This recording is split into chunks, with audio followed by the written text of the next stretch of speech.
Assalaamu calaykum ardayda Soomaaliyeed. Waan idin salaamay meel walba oo dunida aad ka joogtaan.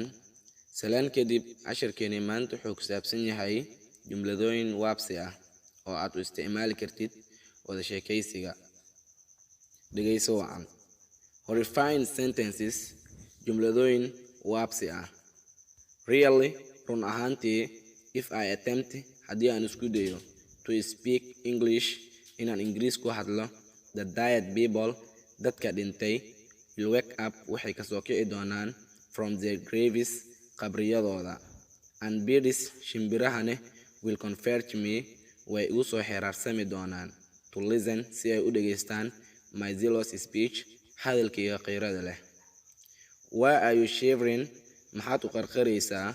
And looking iyo aad u fiirinaysaa up and down, kor iyo hoose. Am I cannibal? Ma waraawdado miyaan ahay? That is brutal statement. Kaasi waa hadal dabaaleed.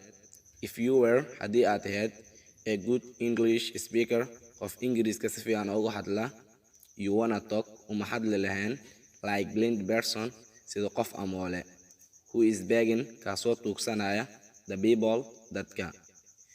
Don't initiate ha awaawulin argument cause maxaa yeelay you know waad og tahay I'm more quarrelsome than you inaan adiga ka dood badanahay.